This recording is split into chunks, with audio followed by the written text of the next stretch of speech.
Monday morning in New York. No rain, but everyone was rushing as if they were late for something important. Amid the hurried crowd inside WTC Tower headquarters of one of the largest television networks on the East Coast, a man moved through the lobby, somewhere between a brisk walk and a hesitant stride. A worn, moss-green canvas bag slung across his shoulder. Sweat darkened the back of his shirt. Construction boots with soles dusted in concrete. His face was slightly flushed from the rush, but his eyes still held a glimmer of something, an old kind of hope that had never quite broken. His name was Logan Miller, 38 years old, a freelance plumber. And today, he wasn't here to fix a toilet. He was here for a casting. Not for the lead role, not the hero, just a supporting part in a new sitcom, Plumbing for Love series about the lives of overlooked tradesmen in a glittering city. Logan knew he didn't have a TV face. He didn't have a portfolio or an agent, but he had a resume printed on standard paper, a button-up shirt ironed with steam from a kettle, and a line from his ex-girlfriend that he'd never forgotten. "You're the only guy who ever made me laugh while fixing a clogged sink." The elevator was across the lobby. Floor 38. Casting started at exactly 9:00 a.m. He had 6 minutes. Logan tightened the strap of his bag, gave himself a small nod, and picked up the pace. He didn't know that, just 3 minutes from now, an old woman and a wayward pushcart would steer everything off course, in a way no screenwriter would dare to write.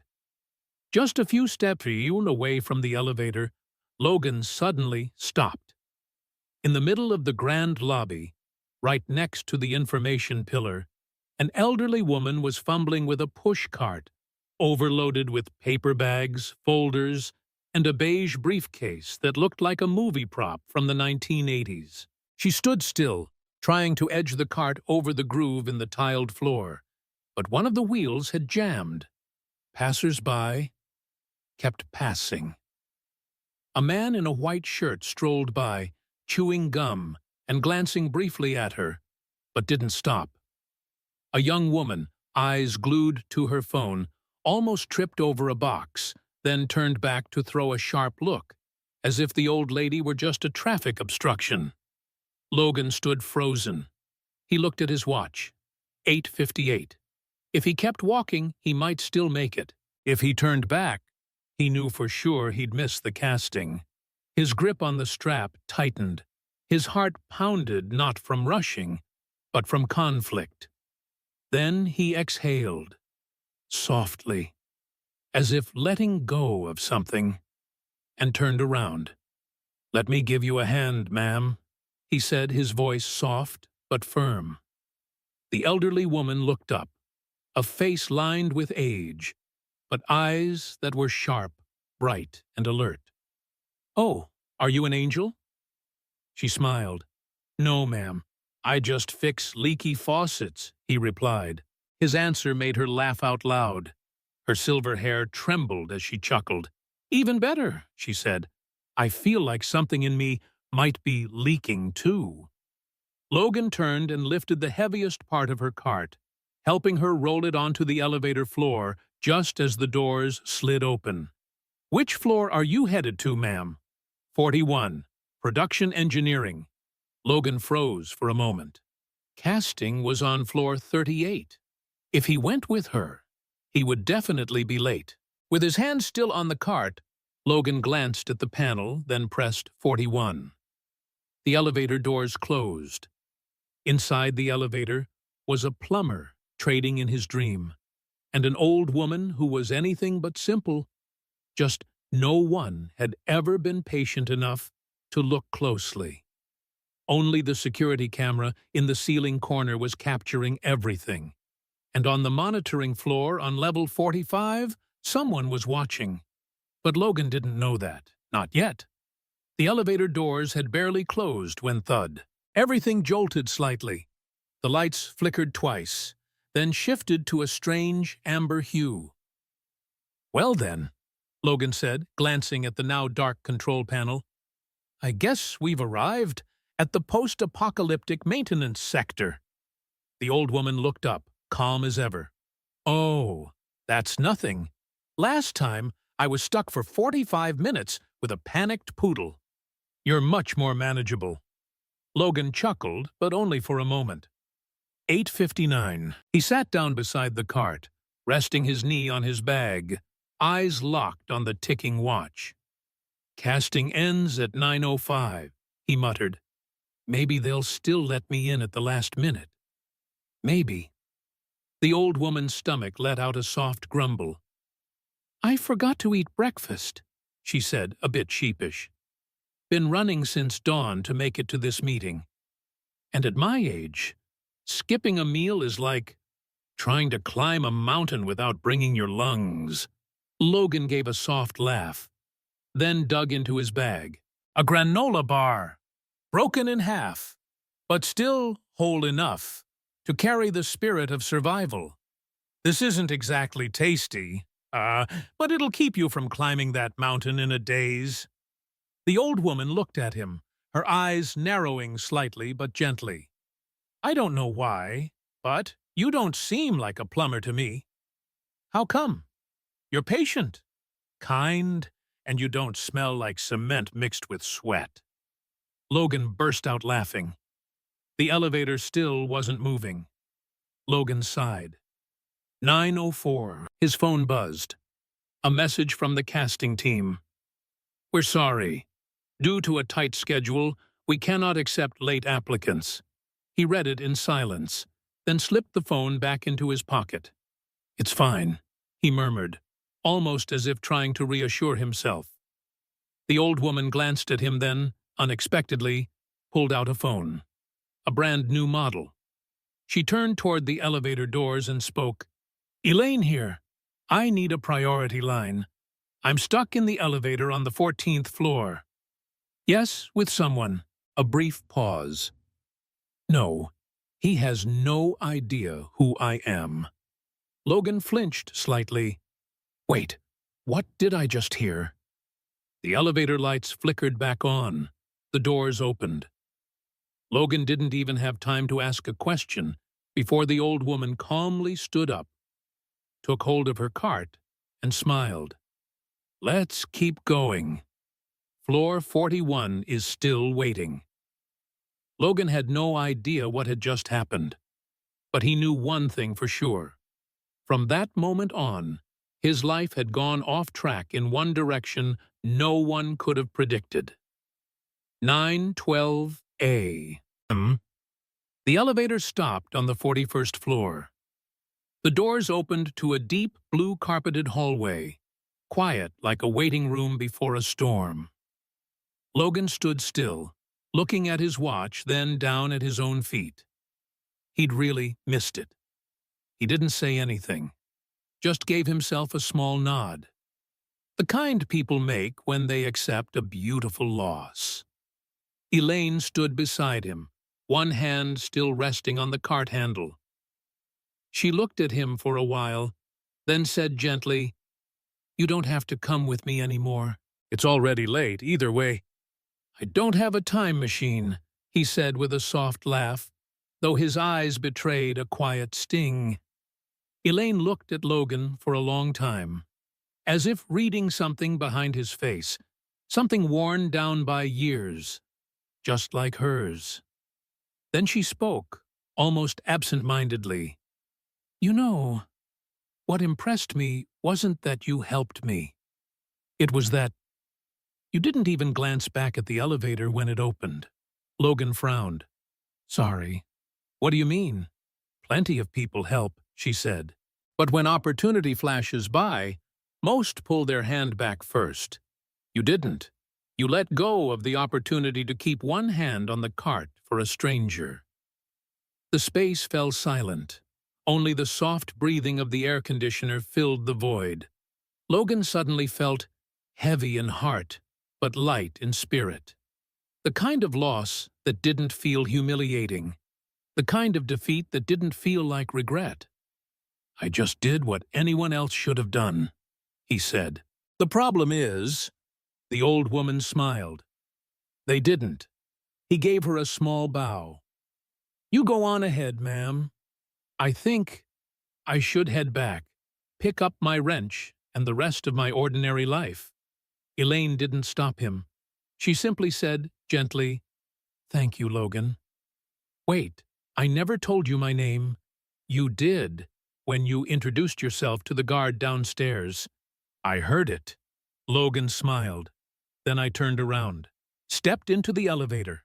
He had no idea that the next elevator ride of his life wouldn't be heading back down to the lobby, but straight up, towards something far bigger than a career. 10:02 a.m. Logan sat alone on a stone bench outside the WTV building. His hand gripped the strap of his canvas bag. His eyes stared blankly at the passing crowd. New York doesn't wait for people who just missed their shot. This city swallows dreams and excuses with the same indifference.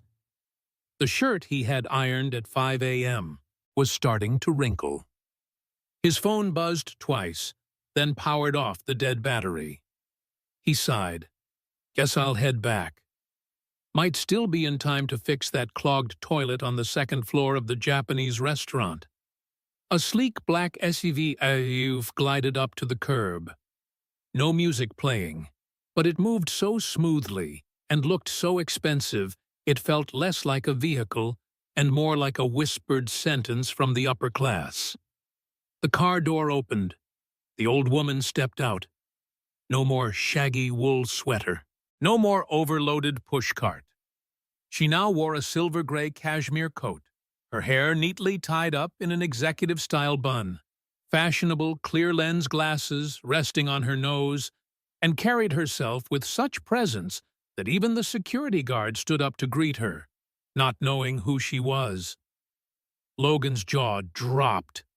He sat frozen, as if glued to the bench. The old woman, Elaine, smiled and walked toward him. Did you think I forgot about you, Logan?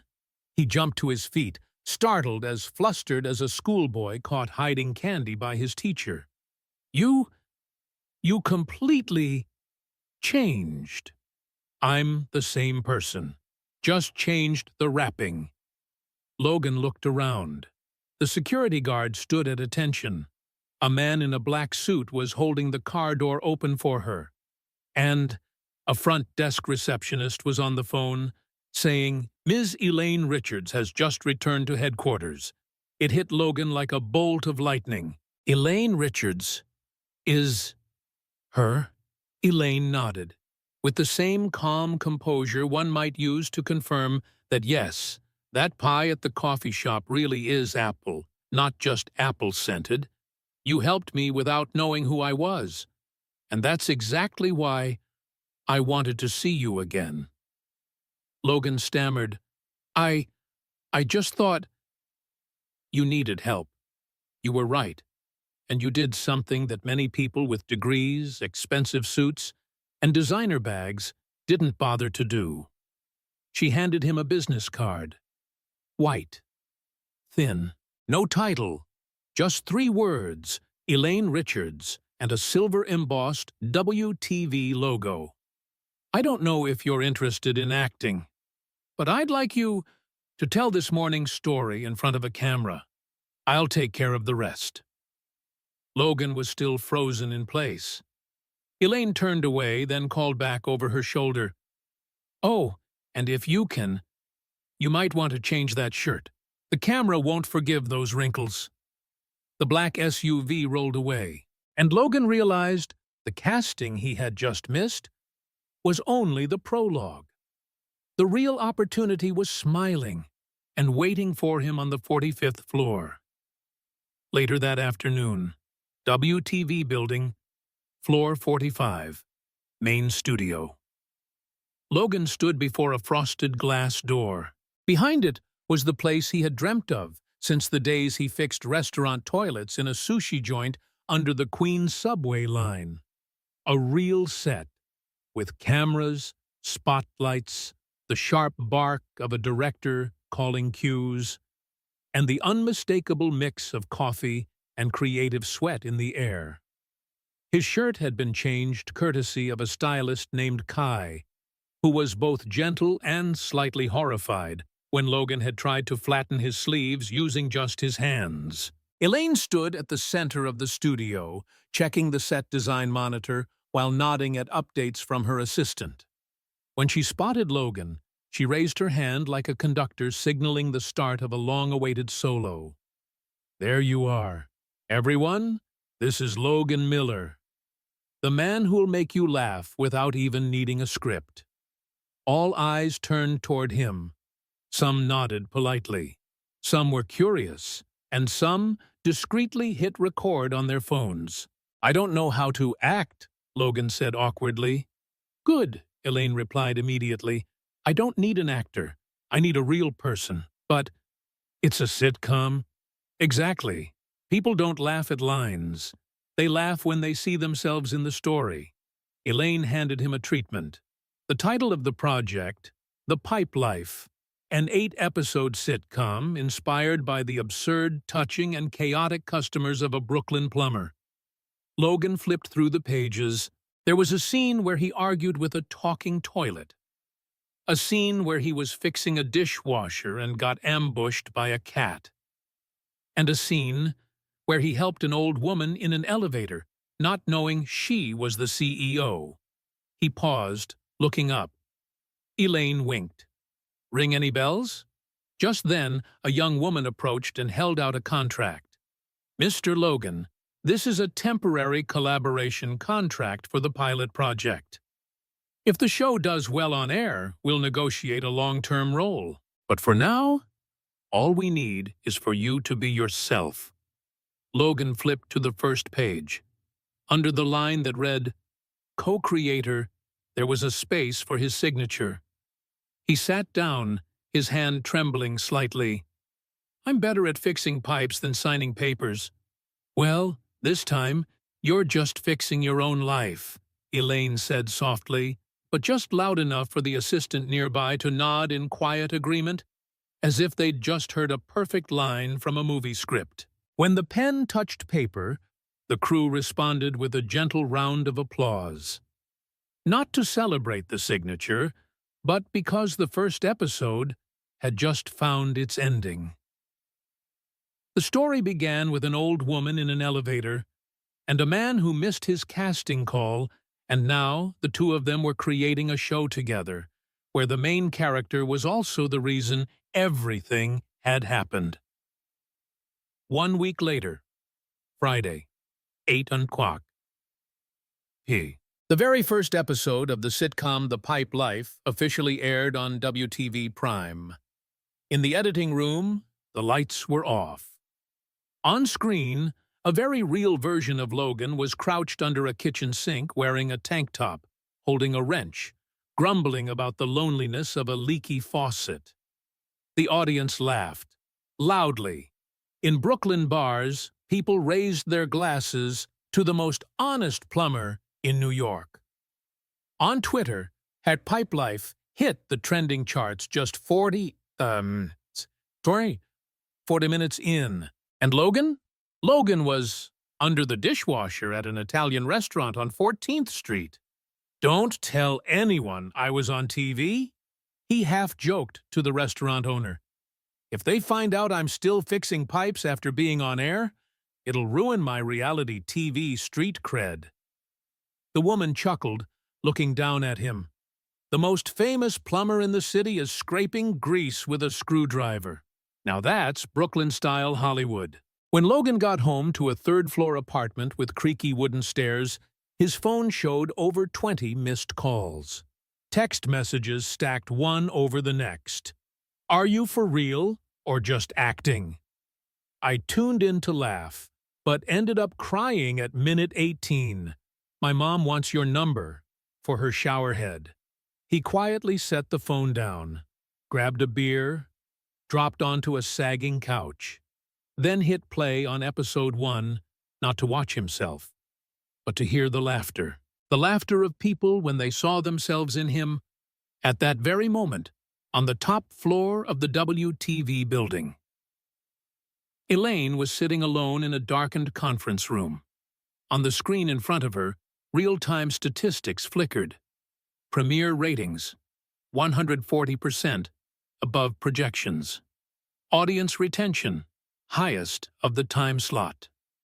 Viewer intent to watch the next episode, nearly absolute.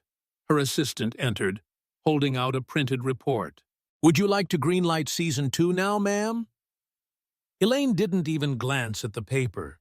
She simply asked, "Where's Logan right now?" Latest report says, fixing a dishwasher on 14th Street.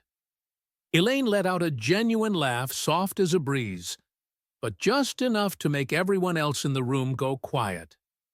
"Good," she said. "Keep him just like that. As long as he's still crawling under kitchen sinks, the audience will still see themselves on screen." 3 weeks later, 45th floor conference room, WTV headquarters. A closed-door meeting. Only 2 people, Elaine and Logan. Outside, the media buzzed. Sitcom The Pipe Life officially renewed for Season 2. WTV announces new executive. Plumber named co-creator. Who needs acting school when you're Logan Miller? Logan sat in a brand-new suit forced on him by the stylist, but still wearing his old work boots. Soles worn down, laces frayed, a fine dust of dried concrete clinging to the edges. Elaine glanced at his feet. "I'm guessing you turned down the Gucci shoes my assistant brought?" "Flat feet," Logan replied. "Expensive shoes don't fix flat feet." They both laughed. Elaine placed a folder in front of him. Official title, co-creator, The Pipe Life series. Creative control, editorial approval, guest casting authority, and a salary so large, Logan didn't dare read it twice. "I think I was just lucky," Logan said. "No," Elaine replied, her voice steady. "Luck happens once. You were my choice." Logan said nothing. Elaine reached into a drawer and pulled out a small object, a broken granola bar, pressed together and framed in glass. "I kept this because it wasn't perfect, but it was kind enough to be shared. Just like you." She looked up, meeting Logan's eyes. "I've interviewed hundreds, cast thousands. Actors are good, but people who don't need to act are rare. You weren't trying to impress. You didn't know anyone was watching. You didn't need anyone to know. And that's exactly why you tapped into what television has been missing: authenticity." Logan didn't know what to say. He just looked at her, this woman who once pretended to be a frail old lady, now reshaping the very tracks of the television industry with eyes that no longer held doubt. Elaine smiled. "I don't need a star. I need a mirror. And you, Logan Miller, are the kind of mirror that lets people see themselves and quietly laugh. And sometimes, quietly cry." Final scene. Logan stepped out of the building. In his hand wasn't a contract, but a handwritten note. "Never learn to act. The world has enough theater. Just stay Logan." Bus number 14 pulled up. Logan hopped on, choosing a seat by the window. Outside, the city was still rushing. But this time, he wasn't chasing it. Now it was replaying him on every screen. Closing message. In a world where everyone wants to stand out sometimes, it's the honest man on the sidelines who makes the whole room rise to their feet and applaud.